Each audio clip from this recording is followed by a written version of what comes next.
Tu ley es mi sabiduría, mi bien mayor y mi necesidad.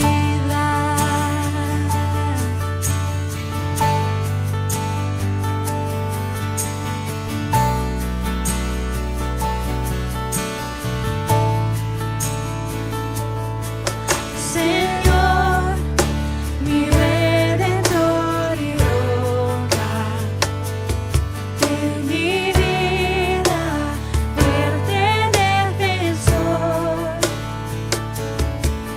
Señor, tú eres mi espada contra el mal y escudo protector. Mi canción se acechan enemigos, esperanza en medio del dolor. Mi bien en todo sufrimiento, refugio fiel en densa oscuridad.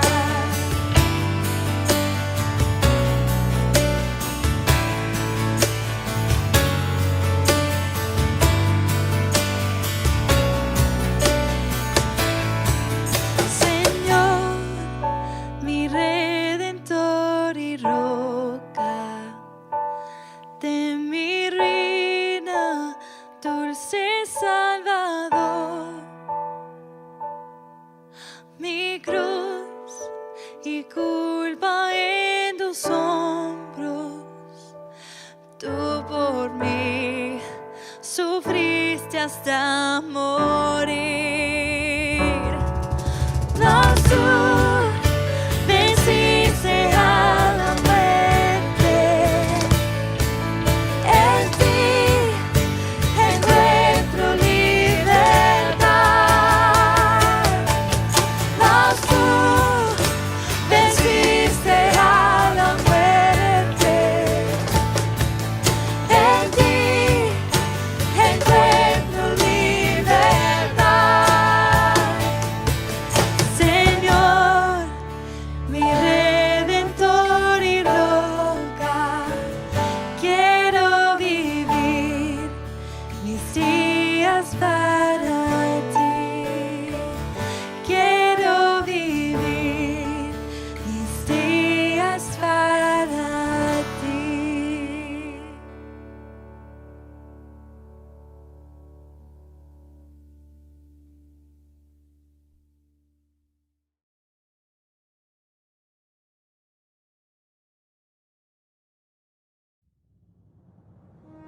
Este no es solamente un día más, es un día que se aparta para pensarlo mejor. Cuando todo parece oscuro y sin propósito en medio de la pandemia mundial y otros problemas, nos reunimos virtualmente para oír del amor de Dios. En este medio de comunicación oiremos su palabra y nos renovaremos en fe y la bendición celestial. Le invitamos a hacer de esto una visita al templo virtual.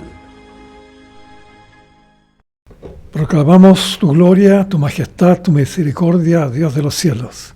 Te damos gracias por la oportunidad de entregar tu palabra una vez más. Todo lo encomendamos en tus manos, en el nombre de Jesús. Amén. Nuestros ojos puestos en Jesús. Ese es el título que hemos colocado a este capítulo 12 que vamos a dar a entender hoy día. La atención instantánea de nuestros ojos tiene rapidez incomparable que muchas veces nos sorprende por alguna amenaza de peligro de las tantas situaciones que nos suelen suceder. Y cómo nos recreamos con la belleza de la naturaleza. Cuando leemos, cuando observamos televisión, cuando vemos las redes sociales y tantas imágenes que nos asombra ver.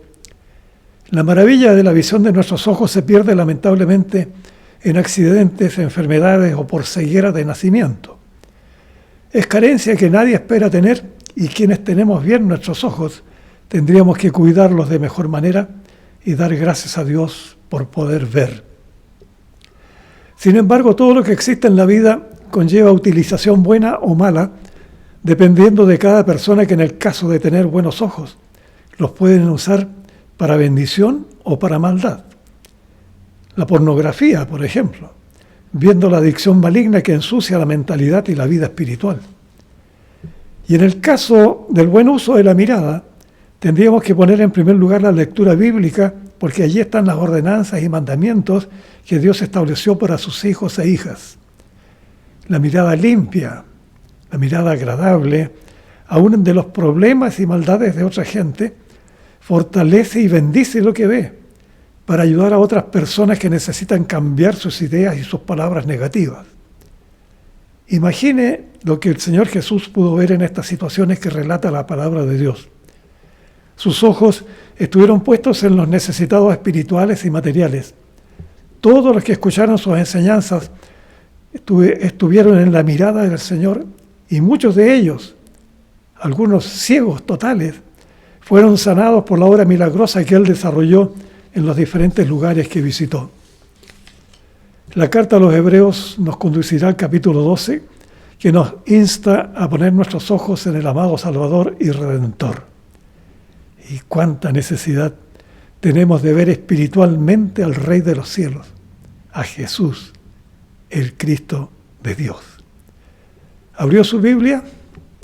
Capítulo 12, carta a los Hebreos. Vamos a colocar primeramente entonces los primeros 6 versículos. Fijemos nuestros ojos en Jesús. No voy a leer los versículos. Usted tenga su Biblia a mano. Y si no tiene Biblia, venga al templo. Le vamos a dar una gratuitamente.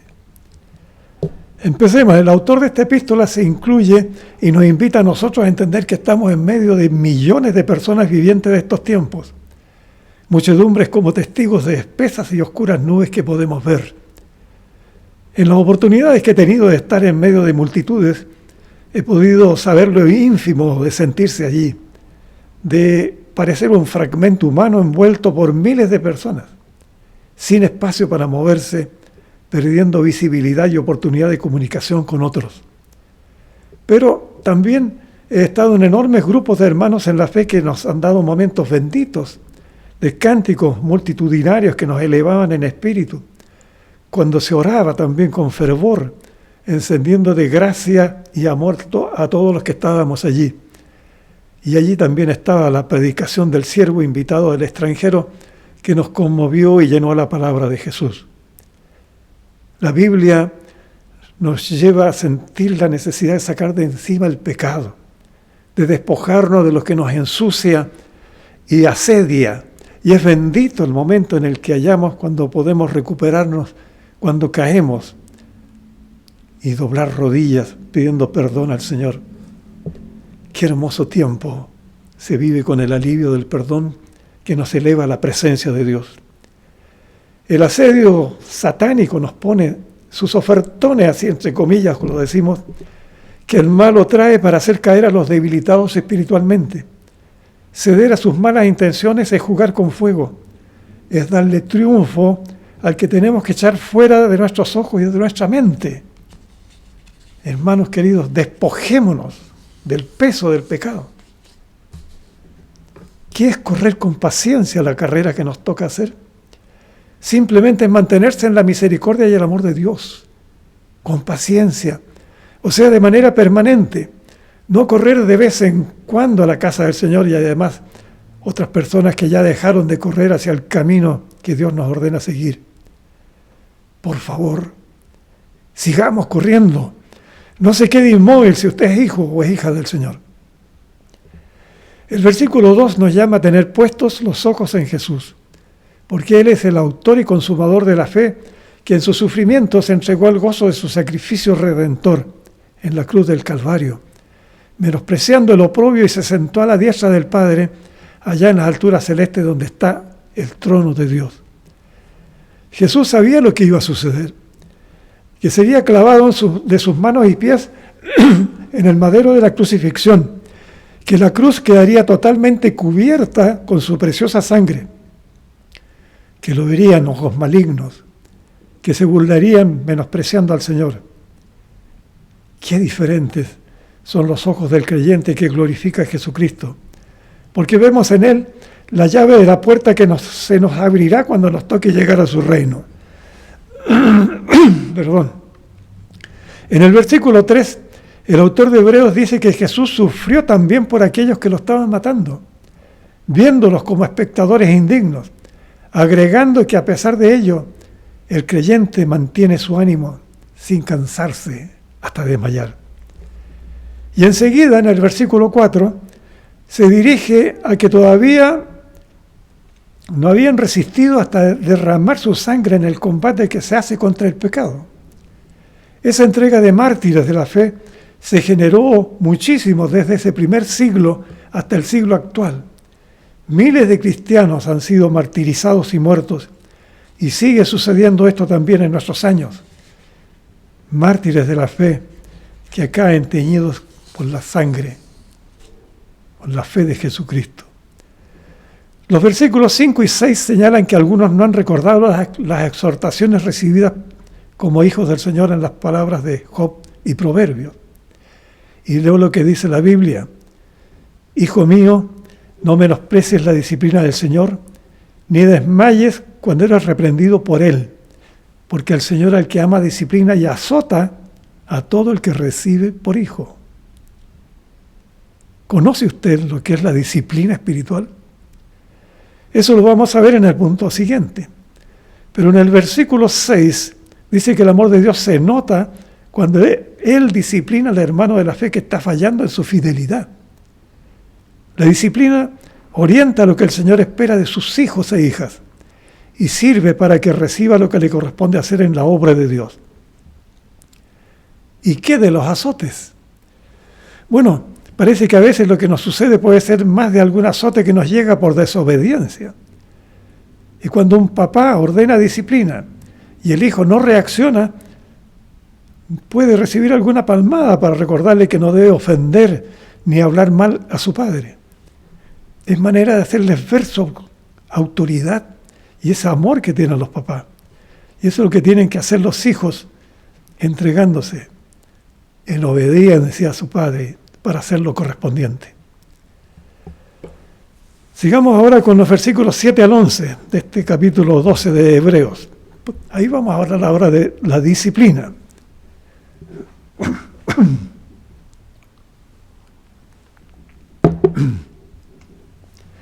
El siervo que escribió esta epístola compara la disciplina de los padres en contacto con sus hijos, estableciendo las normas de respeto y de amor que de manera natural se desarrollan en la familia. Es obviamente en casa de creyentes que conocen cómo enseñar a su prole, a niños y jóvenes de ambos sexos. Y permítame un paréntesis de vivir familiar, de todas esas actividades que se efectúan cada día. La necesidad de los trabajos que sostienen a las familias de este tiempo quita, lamentablemente, el contacto de padre, madre e hijos. Algunos niños duermen cuando llega a la casa el papá y muchas veces tienen que salir al día siguiente antes que lo vean sus hijos. Y menciono esto con respeto. No estoy criticando lo que sucede y lo que se vive en algunos hogares. Conozco a hermanos en la fe que están presionados en trabajos de amplios horarios y pido al Señor que puedan hallar mejores expectativas con las indispensables vivencias que precisan los padres y sus hijos. Hay que hacer tal vez un esfuerzo para hacerle entender al niño o a la niña que papá y mamá los aman, que los cuidan. Y en cuanto a la disciplina, esta es una orden, reglas adecuadas de saber y obedecer de alguien que dirige una colectividad o profesión. Hay personas que tienen autoridad y sus órdenes deben ser obedecidas. Y en la familia siempre debe haber un liderazgo paternal o maternal. Salvo que no hubiera esposo, debe ser la mamá la que guía a los niños. Muchos chicos están bajo cuidado de otra persona que es contratada, habiendo también casos de abuelos, tías, hermanos, hermanas mayores pero no es lo ideal, por supuesto. Pero las circunstancias se presentan como única necesidad. La disciplina que desciende de lo alto es el asunto de Dios omnipotente y nosotros, hijos del Señor. Estamos sujetos a su señoría, comprometidos totalmente a obedecer lo que nos ordene de parte del Altísimo. La palabra que estamos desarrollando indica que estamos bajo la disciplina del Señor y que si no la tuviéramos, significa que no somos sus hijos, lo cual es grave porque una persona que no es hijo de Dios pasa a ser un bastardo, o sea, un nacido fuera del enlace de sus padres. Así lo dice la Biblia. Espiritualmente se aplica a quienes no se someten a las disposiciones del Señor, lo cual se asigna a personas indiferentes a la condición de hijos de Dios. Es triste saber de nacidos en hogar cristiano que se apartan por falta de fe. Otros han ingresado a la iglesia, pero se han dado a vivir para lo mundano, en la disciplina del Señor. Y en el versículo 9, la carta a los hebreos expone lo que fue la autoridad de los padres del primer siglo, que ejercieron disciplina sobre sus hijos, siendo eso una actitud que da a los padres de hoy ser venerados por su prole, por sus consejos, por sus enseñanzas. Porque es mucho mejor obedecer al Padre de los Espíritus y vivir en Él, lo cual es de gran provecho para nosotros para participar de la santidad. La disciplina para un hijo no suele ser agradable, ya que quita gozo por la reprensión o castigo, pero lo importante es que después da fruto apacible de justicia a los que fueron disciplinados y ejercitados por el amado Padre Celestial. Sigamos ahora con los versículos 12 al 29. Seguir la paz y la santidad para ver al Señor. En este pasaje que se acerca al final de la carta a los hebreos, aparece el error del creyente que por haber creído en Dios se deja estar, olvidando las responsabilidades que son primigenias y sostenibles por toda nuestra existencia. Hermanos amados, que no lleguemos a ser exhortados enérgicamente por el Señor por entregarnos a la inercia de hacer de la fe un asunto de escaso valor. El llamado es a levantar las manos caídas y dar movimiento a las rodillas paralizadas. Caemos de rodillas cuando llegan enfermedades o situaciones críticas, ¿verdad? O pedimos que otros oren por nosotros nada más. Hermanas, hermanos, que no sea la oración solamente en esos casos. Hagamos de nuestra oración y de la lectura bíblica un momento especial, diariamente. Recordemos que la oración es un encuentro con el Señor, que cotidianamente se aparta para enderezar los caminos derechos de Dios, para no caer en cojeras, como dice la Biblia, que nos saquen de la ruta espiritual, siendo sanados, siendo fortalecidos.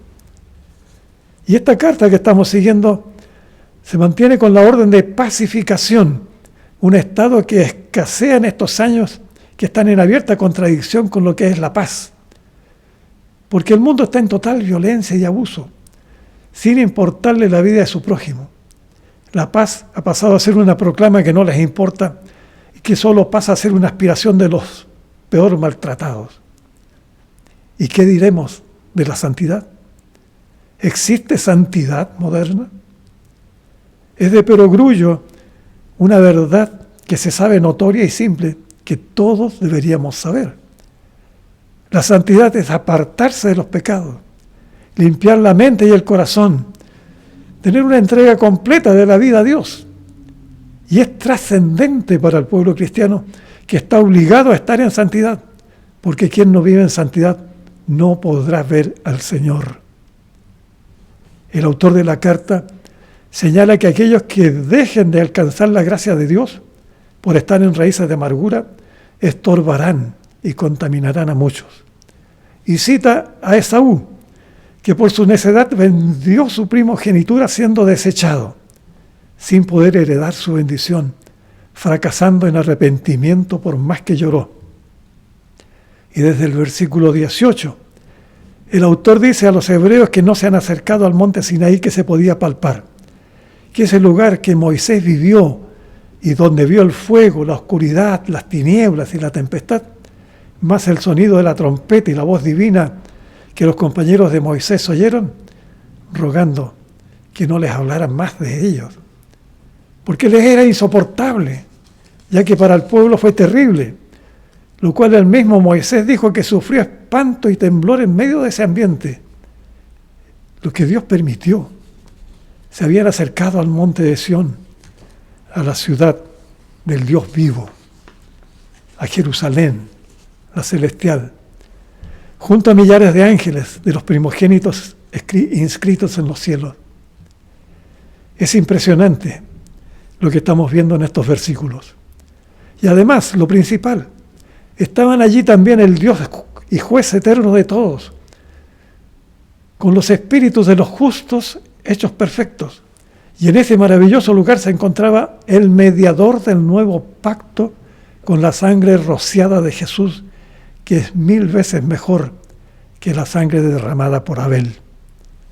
A partir del versículo 25, el autor de la carta pide que no desechen al que habla. En este caso se refiere a Dios, que no debe ser desechado cuando habla a su pueblo. Porque si no escaparon los reprendidos en la tierra por el gran juez y Dios que los juzgó, mucho menos podemos nosotros desechar al Señor que nos amonesta desde los cielos. Y continúa indicando que la voz de Dios hizo temblar la tierra, pero que en estos tiempos ha prometido que no solo la tierra será conmovida, sino también hasta el cielo. Siempre hemos sabido que nuestro planeta es remecido hasta el fondo de sus bases en temibles terremotos.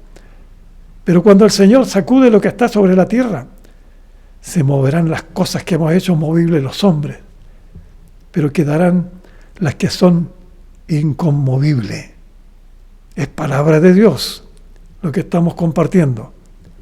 Es lo que usted puede ir viendo en lo que estamos entregando. Ahora, ¿qué cosa es inconmovible? Evidentemente es el reino eterno que dará el Señor a su pueblo, el reino eterno del Espíritu de Dios con sus hijos. El texto de hoy finaliza con los versículos 28 y 29 que dice: así que recibiendo un reinado inconmovible, nosotros tengamos gratitud y mediante ella sirvamos a Dios, agradándole con temor y reverencia, porque nuestro Dios es fuego consumidor. Nos conviene saber que va a llegar ese momento en que el mundo se va a acabar. Cuando leemos el Apocalipsis y demás lecturas de la Biblia que hablan del final de los tiempos, podemos entender que estamos viviendo daños peores a los que hemos tenido en la tierra. El auge de la maldad comprueba el desenfreno de hombres y mujeres que llegan al sumum de sus pecados. Los hijos y las hijas de Dios estamos como en islotes de gente vistos como seres vivientes del pasado, de obras que serían modalidades inaceptables para los días de hoy, grupos sectarios que incomodan y convencen con sus palabras, llamando a los modernos habitantes. No es solo nuestro país el que se está desmoronando en sus virtudes y galardones.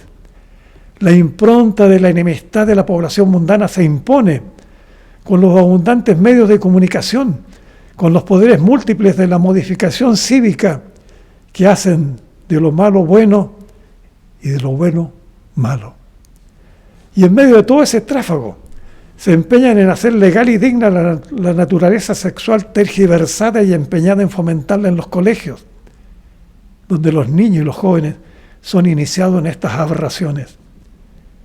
La violencia insana de delincuentes y organizaciones mafiosas se han instalado en la mentalidad de adolescentes y jóvenes que entran al infierno de la droga y a la inicua actitud de imponer sus torpes ideas, quitando vidas, viviendo para servir al diosesillo de la maldad. ¿Le parece que estoy excediéndome en lo que digo? ¿No le parece indigno lo que diarios, radios, televisión imponen diariamente? Y no es que estén mintiendo. Los medios de comunicación están diciendo lo que pasa. Es la realidad de estos días. ¿Usted cree que Dios no lo sabe? ¿Cree que a Dios no le importa lo que está sucediendo en el mundo? La podredumbre llegó a los extremos y Dios está viendo lo que está haciendo la humanidad. Hay castigo, hay dolor que este mundo sufre y será cada vez peor. Y Dios lo hará. Hay castigo para los inicuos. Dios manifiesta en palabras este mensaje que Dios es fuego consumidor. La palabra de Hebreos nos dice que debemos poner nuestros ojos en Jesús, siguiendo la paz y la santidad, sin la cual nadie verá al Señor. Y que también sirvamos a Dios con reverencia y temor, agradándole con nuestra fidelidad. Y también no nos olvidemos de la hospitalidad, porque algunos sin saberlo hospedaron ángeles. Eso es algo que vamos a ver en ese último mensaje de Hebreos el próximo domingo. Preparémonos de corazón para estos finales tiempos. Sigamos en su disciplina para alcanzar el gozo y el fruto pasable de la justicia. Amén. Vamos a orar. Llamamos, oh Dios de los cielos, en forma urgente a quienes están oyendo, a quienes están viendo estas predicaciones. Es hora ya de buscar a Dios en arrepentimiento y ruego para salvación eterna en su reino. Y digo que me escuchen las personas que están viendo y oyendo estas palabras, que Cristo, el Señor, tiene tanto amor por usted, pero pida perdón por sus pecados, arrepiéntase de esos pecados, haga un compromiso de vivir bajo el señorío del Señor Jesús. Te lo pedimos, oh Dios de los cielos, para que todas estas personas que están en la sintonía puedan entregar sus vidas en tus manos si es que no lo han hecho aún. Y pido también, en contacto con nuestra iglesia, que si no tiene Biblia, venga a buscarla, sin costo, gratuitamente. Estamos aquí en Manuel Antonio Mata 213. El día domingo a las 11 horas tenemos un culto presencial. Usted puede venir. Y a las 19 horas también ese domingo hay culto virtual por Facebook y YouTube. Usted puede acercarse entonces y va a ser una forma muy agradable para nosotros recibirle. Estimada amiga, estimado amigo, Dios te ama. Dios quiere bendecir tu vida y tu familia. Dios bendiga a todos ustedes. En el nombre de Jesús.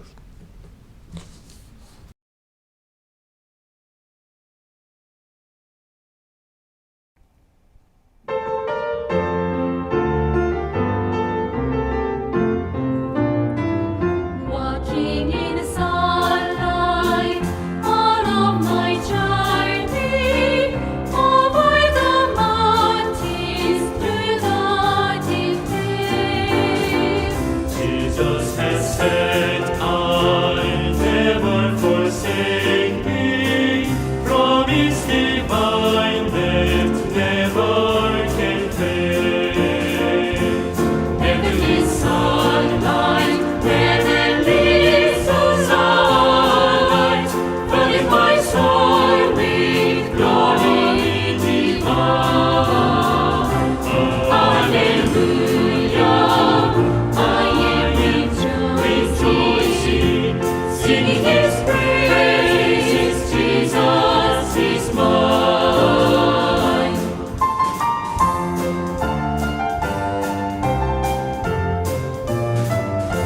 In the bright sunlight, ever rejoicing, pressing my way to mansions above, singing His praises.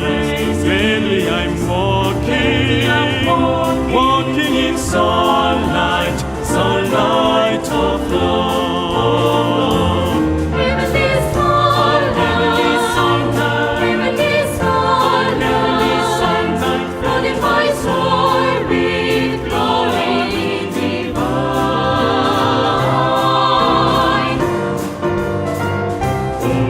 Hallelujah.